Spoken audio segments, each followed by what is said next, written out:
storytelling is critical in your engagement communication, but you need to back up and ask yourself, number one, what part of the story are they going to trust? What part of the story is valuable to them? What is their call to action?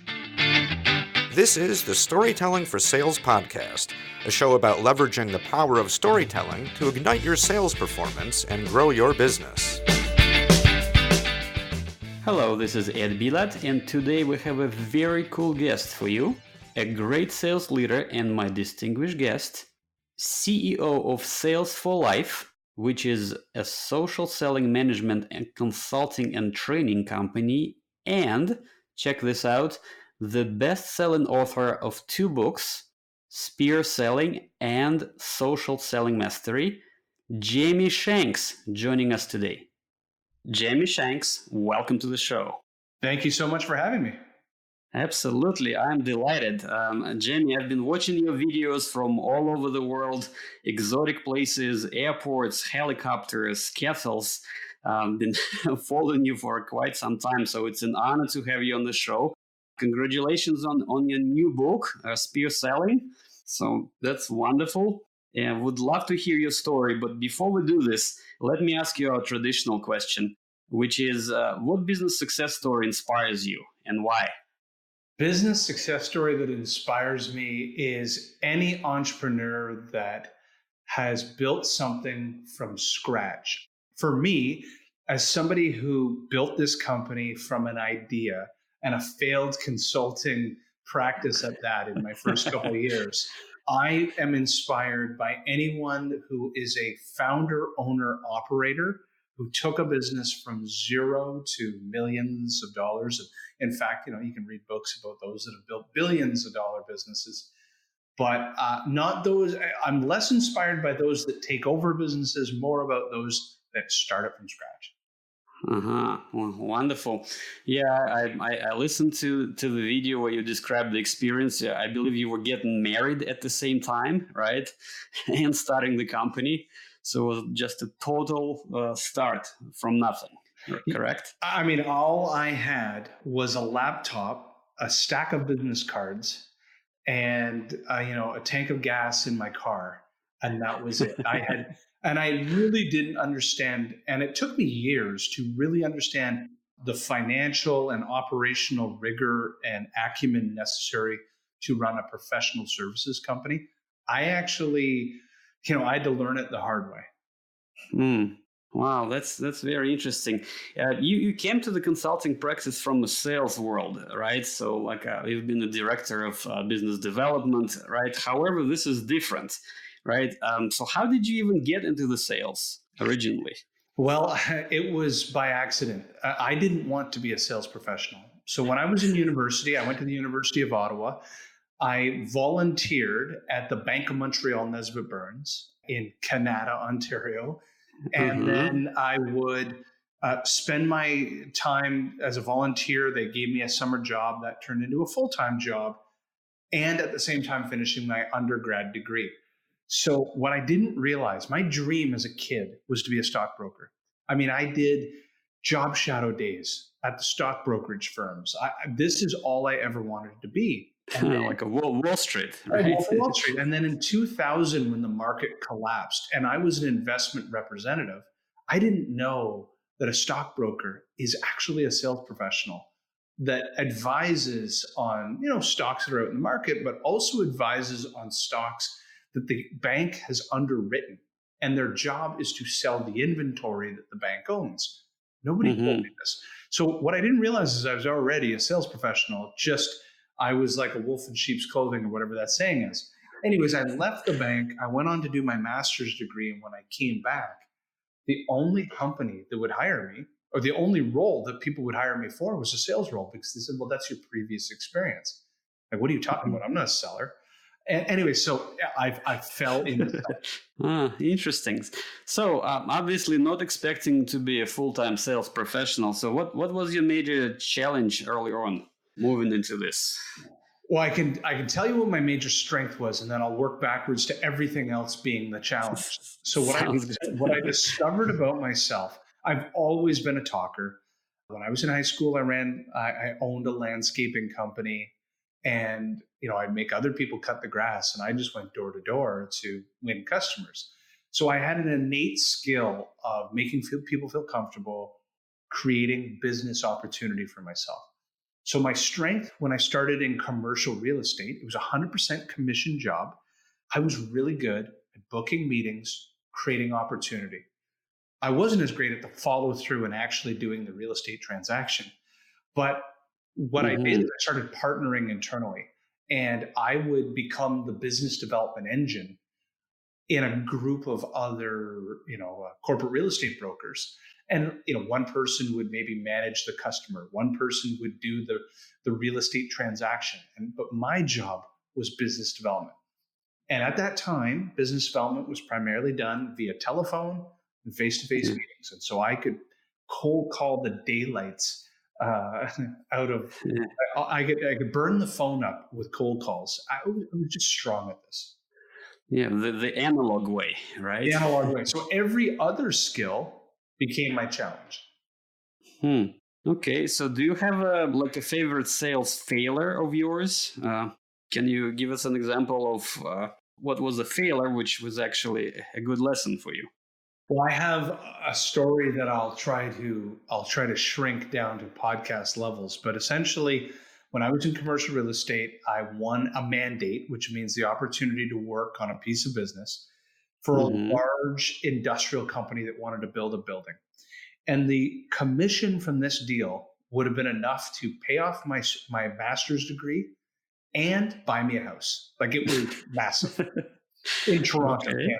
Yeah. So long of the short is, the day that the landlord and my customer and their investors met to do this deal, it turned into an all-out fist fight.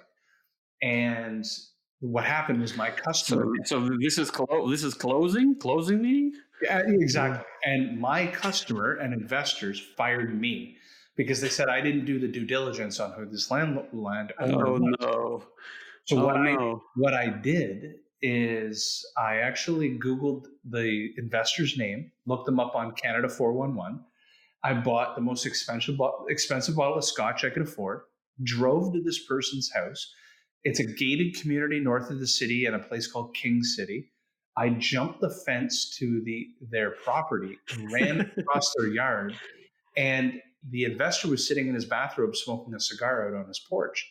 And he and I proceeded to have a scotch together, talking about rekindling our business partnership. That's when I realized I was willing to do just about anything. Unbelievable. So he was okay to see you show up with a bottle of scotch? I guess so. Yeah. Well, that's a very good, interesting story, specifically for Storytelling for Sales podcast. So thank you for sharing this. So I know you're a top expert in social selling, and for our listeners, could you describe it? What is a social selling? What is everybody talking about? What it really means is, whether we as sellers like it or not, our customers are going to learn with or without us. So a customer is going to go on a journey. And when I say my customers are primarily business to business companies. B2B. So, okay.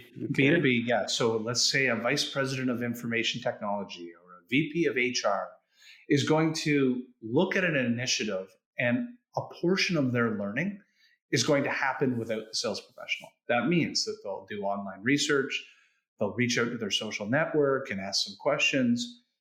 And so what a seller needs to do is to map and meet the customer where the customer is doing their due diligence, which is online. And what they're doing is using 4 principles. They're using triggers, referrals, insights, and competitive intelligence that can be found using social platforms, or also using digital technology to aid in that buyer's process. And so at a tactical level, as a real tactical example, one of the things that I as a seller could be doing to acquire new customers is I take every existing customer of ours from our database and I map job changes. Every time somebody in our customer database from a company that we've worked with leaves that company and moves on to an organization we've never done business with, that should create a trigger for my team to start a compelling sales conversation with them. And that is the purpose of what social selling is. You're just using data and new communication mediums to engage the customer in a bold and different way. Okay. So what I hear from now, what you're saying that the sales cycle actually has already started before they talk to salespeople, right? For a modern customer. So it could be 50% in, 60% in before they even, dial the number or started any kind of conversation. And it's a job of the sales professional to get into that sales cycle early and start influencing the process before they even talk for the first time. Is that correct? 100%. That's exactly it. Okay. And then why some of the companies have not embraced this yet? Like, what's stopping everybody going from analog to digital?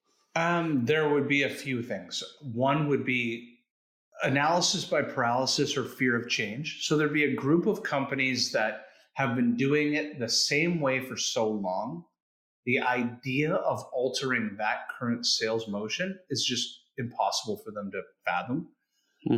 Option number two is the companies then, so that's kind of like the status quo. Then the next level would be they want to change, but they're so focused working in their business, not on their business, that they unfortunately can't pull their head up out of the sand and realize maybe I can work on things today that will dramatically affect me 6 to 12 months in the future. And I am willing to go through learning and development and the hard things about, a transformation. I'm going to do those things now, even though I might be doing very well from a business development standpoint. I might be hitting my sales quota. All indicators today show that we're doing well. That doesn't mean success in the future. And great companies recognize that they need to be evolving today for their 2020 year.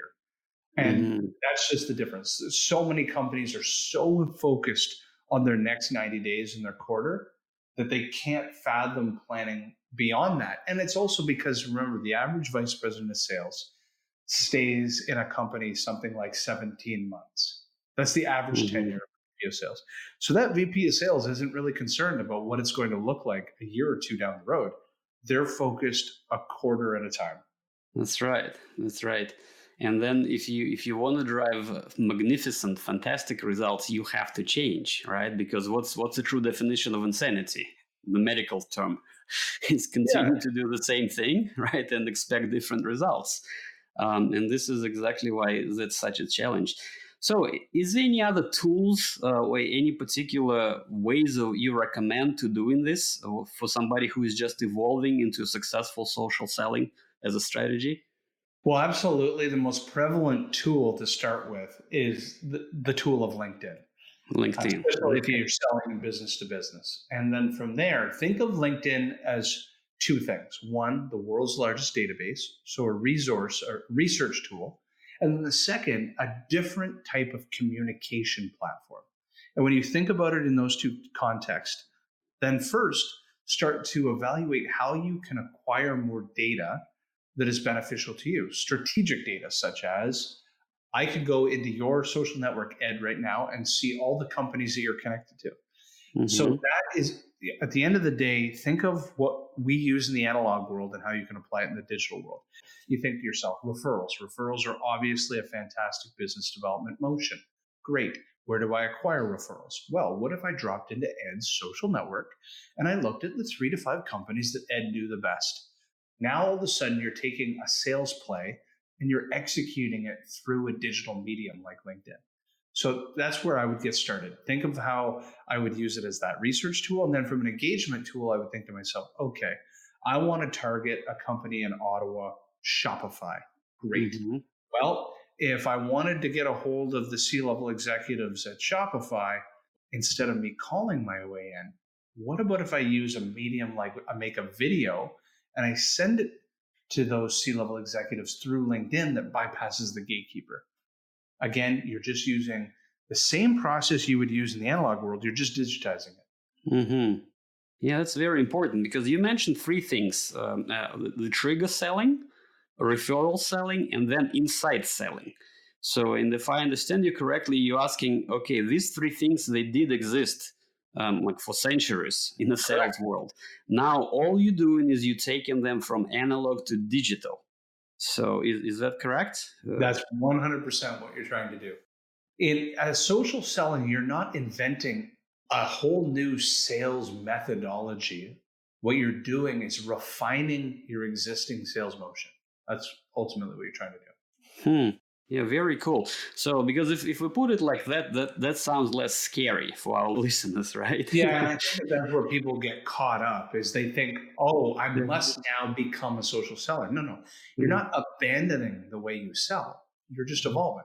Mm-hmm. Oh, excellent. That's excellent advice. So, is any particular do's and don'ts for people who are just evolving into this, for companies, for sales professionals? Anything what you've seen through the years when you were leading this transformation? I'll work on some of the don'ts. At the individual seller perspective, Yes. Don't try this once or for a week and then say to yourself, oh, this doesn't work. It doesn't work, right? Yeah, I live in Canada, and that would be like me trying hockey for the very first time for a week and saying, no, you know what? Nobody could ever learn to skate. This is crazy.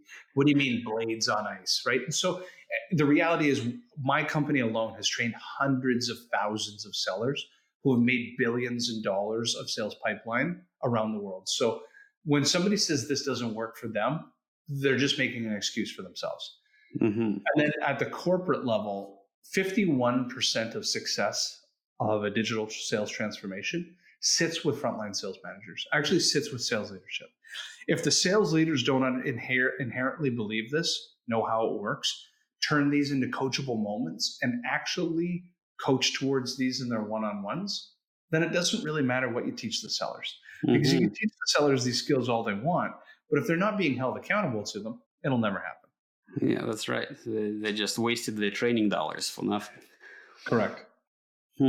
Okay, so these were don'ts. Any particular do's? Like do this? Is any particular favorite social selling story, success social sales story you can share with us? The one that I would start experimenting with today, not tomorrow, is the power of video. And 95% of sellers that I meet are scared out of their mind to start making videos to teach, tailor, and take control of their customer conversation. Take it from the book, The Challenger Customer or Challenger Sell. The reality is, how do you consume and learn? Well, you watch YouTube. And the difference is that the sellers are, for whatever reason, don't see themselves in the same context. Take a moment, make a video around best practices, what if scenarios, market trends, get it in the hands of your customers. You're going to humanize yourself in a completely different way. You're going to be able to synthesize all these best practices. Your customers are just going to view you differently. That's where I would be starting. Mm-hmm. Okay. So definitely video. And don't be afraid to do the first tryout and then the second and the third. Nobody's watching, right? So you can make as many attempts as you like, and unless you're satisfied with the end result. I just got back from Cuba and I was filming a few videos, and sometimes it takes 10, 15 times to re-record it, but in the end, it does look good, right? Yeah, and I've had a different view on this. I try to record it only once. Only once, even with mistakes. Because if you were on a cold call right now, or if you were in a boardroom, or if you were on a discovery call on a conference call, you don't get to do it over again. That's right. And just like this podcast, we're just talking, right? And there's no stop and start here. And so if you make videos with that mindset, you realize that the customer actually prefers that authentic nature. Okay, so the raw footage. Exactly. Just like from your videos from the airport, like I've been watching one you did in Australia, I think. People around you, you're moving, and you just delivered your message. And I thought, just deliver the message. Yeah, exactly. I thought he probably practiced this like 20 times. No, you can do it from the first tryout. Wow, that's great. So, that's been wonderful. So, thank you so much for sharing this. So in terms of the storytelling, the digital storytelling, What does the art of storytelling mean to you? What do you see in this world? When I think of storytelling, one of the very first things that I try to do is take a step back and build a storyboard. If you've ever seen how a movie script is created, or when I wrote 2 books, you actually, for me, what I do is I draw out the scenes or the core parts of the story. I draw them out. Mm-hmm. I'm a visual learner. And that way I tell the story through those main visuals. And I think what's important as a seller is storytelling is critical in your engagement communication. But that story needs to have been, you need to back up and ask yourself, number one, what part of the story are they going to trust? What part of the story is valuable to them? What is their call to action? So I like to back up, design and craft what that storyboard is going to look like, and a variety of storyboards. This is the other important thing, is that sellers will design one story. Mm-hmm. They'll deploy it to the customer. It won't resonate with the customer. The customer won't get back to them. Well, it's like they're out of bullets now. So why aren't you drawing out 3, 4, or 5 storyboarded plays? That way that after the first message, if it doesn't resonate, you move on to the next and the next and the next.